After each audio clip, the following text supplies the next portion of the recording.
Bienvenue sur A Dylan Story. Aujourd'hui, nouvelle critique sur la chaîne avec le film May December, sorti au cinéma le 24 janvier. Avant ça, n'hésitez pas à liker, partager et à vous abonner. Bien sûr, à lâcher un petit commentaire pour me dire si le film vous a plu ou non. Je vous en remercie. De quoi va parler May December? On va suivre le personnage d'Elizabeth, qui est une grande actrice célèbre, qui va aller à la rencontre de Gracie Hunterton, qui a fait partie de la presse à scandale pendant plus de 20 ans aux États-Unis avec son mari Joe, dont elle va incarner Gracie du coup à l'écran, et donc elle va s'immiscer dans sa vie pour pouvoir l'interpréter au mieux dans le film dans lequel elle va incarner cette personne. Donc il faut savoir que c'est une histoire vraie en partie, pas tout ce qui est du côté de l'actrice, mais le couple, ça s'est vraiment passé dans la vraie vie, ça a vraiment été un scandale pendant plus de 20 ans aux États-Unis. Ce n'est pas Gracie qu'elle s'appelle, c'est Mary-Kay Le Tourneau, qui était une professeure qui a couché avec son élève de 13 ans. Elle a eu des gosses avec lui pendant qu'elle était en prison. Donc voilà, ça a fait un vrai scandale parce qu'elle a été en prison, hein, évidemment, puisqu'on peut considérer que c'est viol sur mineur, effectivement. Et donc voilà, ça a fait un scandale. Donc c'est réalisé par Todd Haynes, réalisateur dont je n'avais vu aucun de ses films auparavant. Je sais qu'il a l'habitude d'adapter des histoires vraies au cinéma, hein, c'est un habitué. Il avait fait Dark Waters avec Mark Ruffalo, qui était déjà une histoire vraie, il me semble. Il avait fait aussi Carol avec Kate Blanchett. Donc voilà, c'est un réalisateur dont je ne connaissais aucun de ses films auparavant. Et pour le coup, j'ai été un petit peu déçu, on va dire, par la mise en scène, en tout cas, qui je trouve est très très plan-plan. L'image est même un petit peu granuleuse, c'est un peu trop par moment, limite, et ça m'a fait penser par moment au téléfilm de TF1. Enfin voilà, pour vous dire, je suis un petit peu méchant parce que ce n'est pas non plus à ce point-là, mais j'ai pas trouvé que Todd Haynes a apporté quelque chose d'intéressant au film.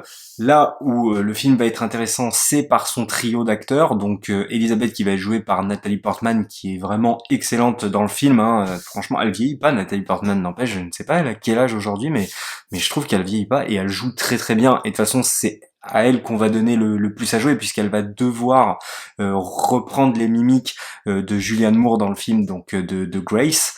Et donc ça, c'est assez intéressant à voir. Franchement, c'est assez captivant. D'ailleurs, elle a été nommée au Golden Globe, mais elle l'a pas eu, et elle n'a pas été nommée aux Oscars. C'est assez dommage. Je pense qu'elle aurait au moins mérité une nomination. Peut-être pas à l'Oscar, mais au moins une nomination. Donc comme je le disais, le personnage de Grace va être interprété par Julianne Moore, alors qui elle aussi joue très bien, mais qui commence à s'enfermer dans un rôle qui me gave un peu avec Julianne Moore, c'est qu'elle va un petit peu jouer toujours de la même manière et toujours les mêmes rôles. Hein, on l'avait vu un petit peu comme ça dans Map to the Star de David Cronenberg. On l'a vu aussi dans Still Alice, pour ceux qui connaissent, c'est un film sur la maladie d'Alzheimer. Alors oui, elle le fait très très bien, hein, elle joue très très bien, attention, mais c'est vrai qu'elle commence à s'enfermer un petit peu dans ce genre de rôle, et ça c'est un petit peu dommage. Et pour finir, on a l'acteur qui interprète Joe, que je ne connaissais pas, qui est Charles Milton, et ce qui est assez bluffant. Bon, déjà il joue très très bien, hein, cet adulte un petit peu bonnet qui n'est jamais finalement sorti du cocon familial, et je trouve qu'il joue très très bien, il interprète très très bien ce personnage. Et en même temps, c'est fou comment il ressemble au vrai gars de la vraie vie, de la vraie histoire. Enfin, c'est assez bluffant de ce côté-là, je trouve. Ça fait plutôt flipper. Enfin voilà. Et le deuxième point, c'est son scénario qui est très très fort, sauf la fin qui m'a fortement déplu, parce que ce qui va être bien, c'est que déjà on va voir du coup cette actrice imiter du coup et reprendre les gestes et s'immiscer dans la vie de ce couple si particulier. Et du coup, ça c'est plutôt pas mal. D'ailleurs, c'est quelque chose qui est fait régulièrement par les acteurs. Enfin, en tout cas aujourd'hui, je ne sais pas, mais avant, c'est vrai que c'était pas mal fait par les acteurs. Notamment, je sais que Johnny Depp, il aime bien faire ça. C'est quand d'ailleurs, il a interprété en plus plusieurs rôles au cinéma de personnes, donc de personnes réelles. Et donc, je sais que par exemple, Johnny Depp adore aller s'immiscer dans la vie des personnages qu'il va incarner, quand bien sûr il l'autorise, et vraiment jusqu'à répéter le moindre mimique, tout ça, faire le moindre geste. Et ça, c'est assez intéressant. Là, ce qui est pas mal aussi, c'est de se dire, mais jusqu'à où le personnage d'Elizabeth est prêt à aller pour justement s'immiscer dans ce personnage qu'elle va jouer plus tard sur grand écran. Et voilà, ça c'est assez intéressant dans le film. Et ce qui est bien aussi, c'est qu'elle va vouloir en savoir plus sur sur toute cette affaire, et du coup comment l'a vécu, que ce soit cette petite ville où ils vivent, pardon, et les personnages qui gravitent autour, donc c'est-à-dire l'ex-mari, parce qu'il faut savoir qu'elle était mariée, Grace dans le film, du coup, le père, la famille de Joe, évidemment, hein, leur enfant aussi, et en plus Grace a des enfants de sa précédente union, donc comment ces personnages vont ont réagi par rapport à cette ancienne histoire. C'est assez pas mal de ce côté-là quand elle va aller à leur rencontre. Alors c'est très bref et très court par moment, c'est assez dommage. Ça aurait été mieux de développer un petit peu plus le scénario de ce côté-là.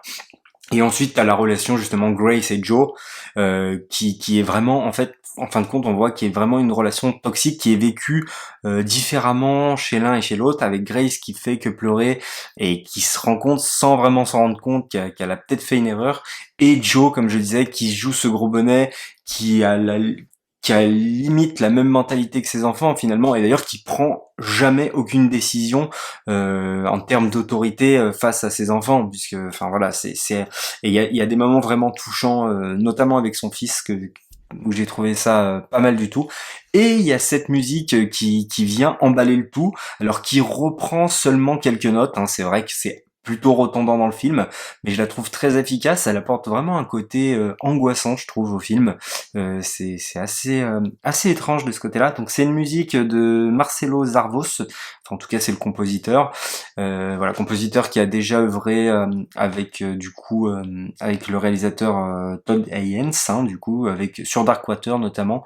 Il a fait Fence aussi avec Denzel Washington. Donc voilà, il est habitué au film plutôt plan-plan, j'ai envie de vous dire, enfin film dramatique, tout comme ça. Il y est habitué, et là franchement la musique est très très efficace, et ouais, elle apporte quelque chose de très angoissant, je trouve, en tout cas quand elle arrive, et on sent tout le poids que tout le poids qui pèse sur les personnages au moment où la musique elle arrive. Donc c'est plutôt pas mal de ce côté-là. Par contre, je trouve le film dure 2 heures, je pense qu'il aurait pu être amputé bien de 20-25 minutes. Franchement, c'est un petit peu longuet, bien que moi j'ai été plutôt pris dans l'histoire, surtout les personnages qui gravitent autour du couple, j'ai trouvé ça plutôt intéressant. Mais surtout, ce que je n'ai pas compris, c'est la fin. Vraiment, la fin m'a laissé mais complètement sur le carreau. J'ai rien compris à cette fin. D'ailleurs, n'hésitez pas à me l'expliquer dans les commentaires. J'irai pas dans le spoiler, hein. Je pense que je peux me contenter de tout ça. Donc n'hésitez pas à me dire dans les commentaires qu'est-ce que vous avez pensé de cette fin, et si vous l'avez compris, n'hésitez pas à me dire c'est quoi le message, parce que franchement moi je suis passé totalement à côté. Donc voilà, il y a de vrais moments forts, je trouve, dans le film. Il y a de très bonnes interprétations, une très bonne musique, une mise en scène malheureusement un peu trop plate, ce qui en fait un film, je trouve, plutôt pas mal. Donc 3 sur 5, voilà. C'est pas un film que je reverrai, mais bon, pourquoi pas, c'était plutôt pas mal, voilà, comme je l'ai dit. N'hésitez pas à me dire dans les commentaires qu'est-ce que vous avez pensé de cette critique. Likez, partagez et abonnez-vous. Et puis nous, on se dit comme d'habitude à la prochaine pour une prochaine histoire.